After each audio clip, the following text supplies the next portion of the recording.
There's this speech at the award ceremony where he talks about the soul-stirring it is to see the life leave one body and go into another.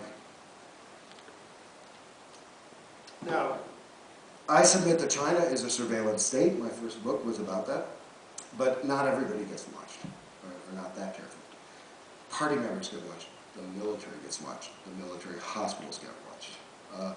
This cannot happen without, I won't go through it completely here, but this is in 2012, and you actually have that picture emerging and those findings about Wang Lijun emerging in the middle of the leadership crisis, and you actually have a reaction by the party, which is absolutely bizarre, which is they first open up the internet very briefly to search these terms for about 24 hours, and then 3 days later, in the middle of the leadership crisis, you suddenly have this announcement that they are going to end organ donations from executed prisoners within 3 to 5 years. Now that announcement is made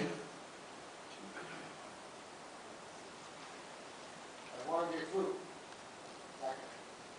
Standing next to him is Francis Delmonico. Now, Wang Lijun is the basically he runs the organ harvesting policy of China. He's responsible, by his own admission, for 500 liver transplants on prisoners and everybody else. The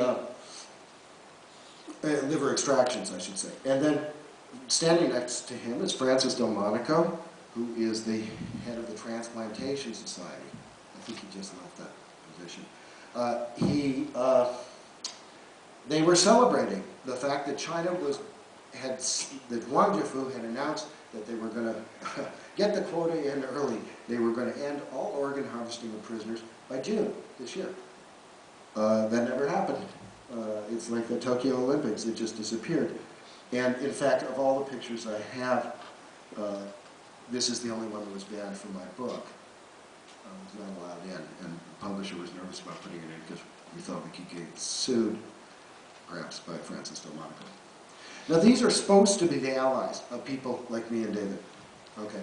But we do not share I do not completely share their views, and the reason I sound irritated is because I used to be a businessman in China, and I would never come into China making a deal where I did not have a verification system in place. Never. And that's exactly what happened here. In other words, it was all good-natured, and worse than that, they basically, Francis Delmonico refused to mention the words prisoners of conscience. Those would not come out because it would be offensive to his hosts. Perhaps he doesn't believe in them, perhaps he does. But the bottom line is, we were willing in the West to make a deal to bury history. Now, that's particularly a bad state of events because the whole time it was obvious that the Chinese government was really lying about it. This only left the web 3 months ago, and it is an organ broker institution. It was freely advertising on the web to get organ tourists from the West. These are Uyghurs, Uyghur women, who are asking where their husbands are because about 2,000 Uyghur men have disappeared in the last couple of years, simply enforced disappearances, middle of the night.